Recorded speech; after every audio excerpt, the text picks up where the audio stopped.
later today. What have you heard about his fitness levels? Not a lot, because we were in doubt before the game, 24 hours before the game against Uruguay. We didn't know will he play or not. In the end, they decided to play him. He texted us back that he's in a good shape after the game. He came off after 84 minutes. And then we have to wait. I see him tomorrow morning and see if we can be involved in the squad or not. What will you consider when you think about playing him all the games to come as well?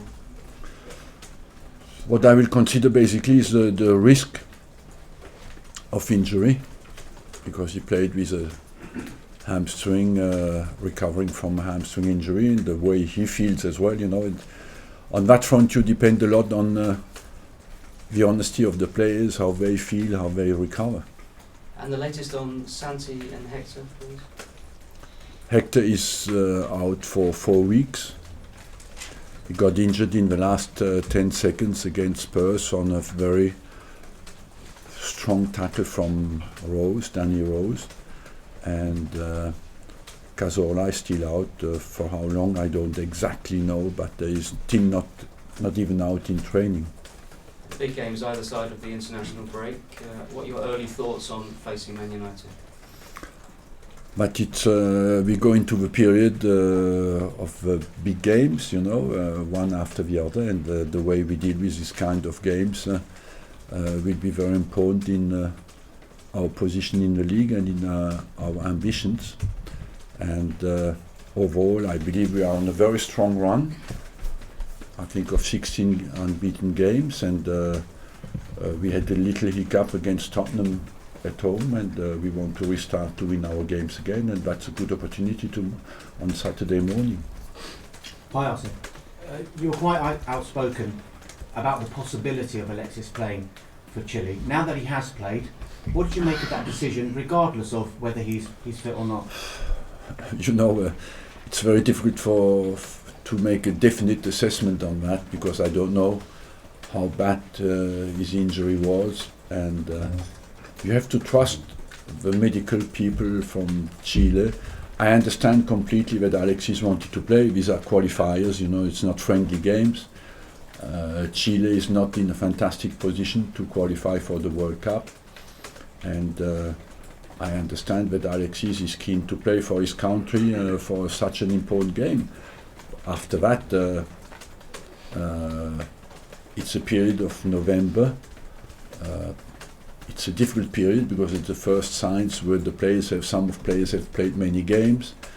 Most of the time, it's a decisive period in the Champions League because it's game number 5 for most of the clubs. It's a very important games coming up in the Champions League. In the Championship, the first decisive games can turn up. So of course, it's a period where you can pay a heavy price, because last year we lost important players in November for long periods. Now, your international players, I don't know whether you know this or not, they travelled further than Manchester United's international players. Given it's an early kick-off and it's away up in Manchester as well, could that have an impact on this game?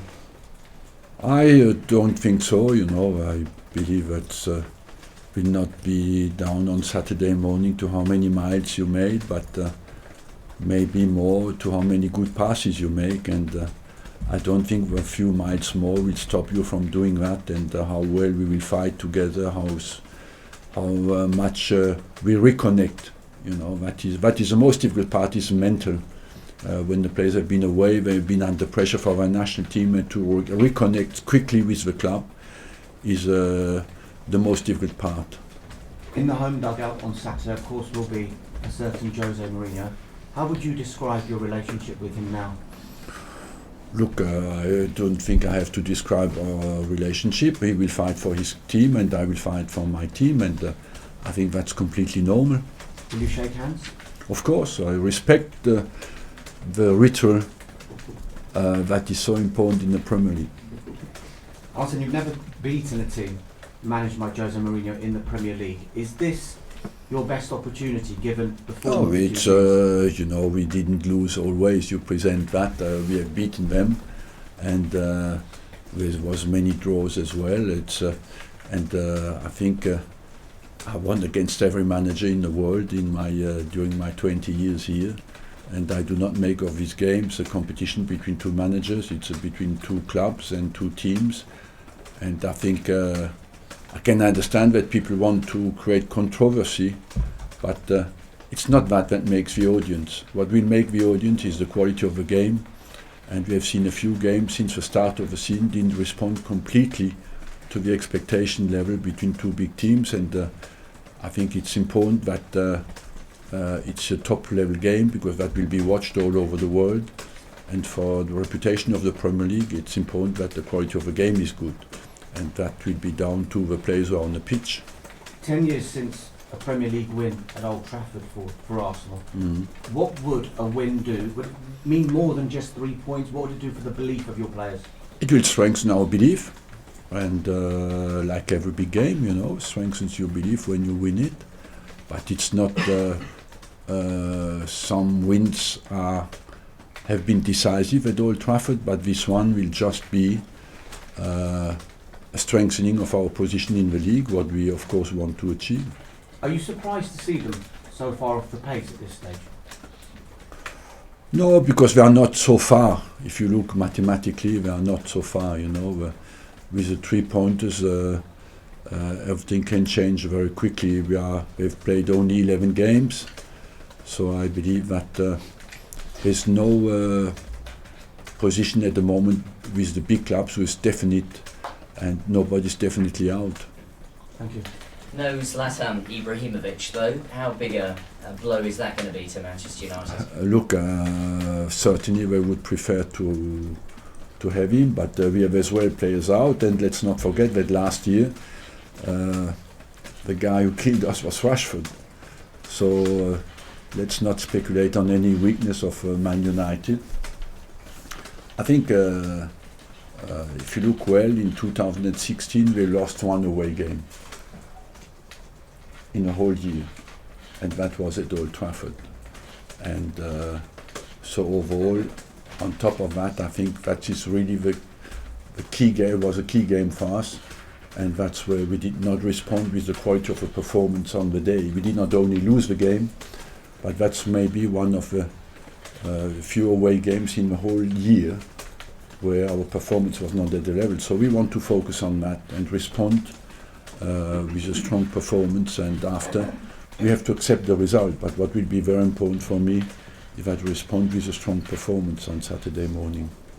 In that defeat last season, did Rashford take you completely by surprise? Yes, of course, because me less, maybe, because I watched him against, I think they played against a Danish team midweek, and he scored, and I could see straight away that this guy could be dangerous.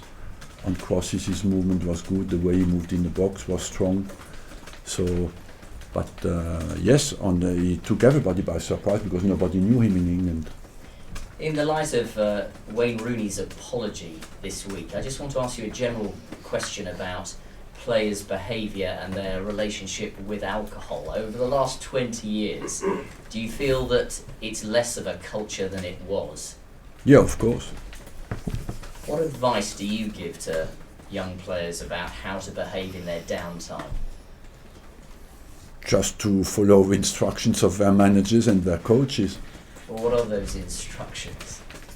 Look, we have all been young. I think you have been as well, and we have not been all angels at 20 and 21. But overall, I believe that it's part of the youth to make mistakes, and after that analyze well.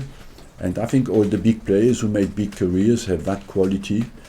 They have assessment, a good assessment. All the big players make mistakes, you know, and but after they have a good assessment of the situation, and they address it in a positive way. And in terms of ticket prices, a survey has come out again, shows that Arsenal have the most expensive season ticket. Are you slightly concerned that football is in danger of pricing out the less well-off football supporter? I believe that we have not the most expensive average price. We have so it's always, we have to be careful how you present that. and we have now for 4 or 5 years not increased the price of our tickets, and so we are, of course, I'm concerned that everybody at the club is concerned that we allow people who are less rich as well to afford to come to the games, yes, but we are as well in a system that we do not master. That means when the wages go up at Man City, at Man United, or in any other clubs, we are accused if we lose our players to these clubs, and because we do not pay the wages that the players demand. So we are in a system where we have to live with the requests of and the demands of the players. Arsene, over the years when you face Jose Mourinho, often he has the upper hand. How significant is it for you right now that you go into this fixture in a much better position and under a lot less pressure than he's under right now? Well, I think it's Arsenal against Man United, and we have all won and lost games on both sides, you know, and you do not consider that you play against the manager, you play against the team, you analyze the strengths and the weaknesses, and that's it, basically. How significant is it, though, that you can open up a 9-point gap at this stage of the season? I mean, do you see it still as two title rivals going head-to-head? I don't think that I consider more our position in the league and to strengthen our position in the league more than the difference that we can make with Man United. And for us it's a very important game, because in the league we know we had an opportunity to go top of the league against Tottenham that we didn't take, and we want to respond straight away with a positive result.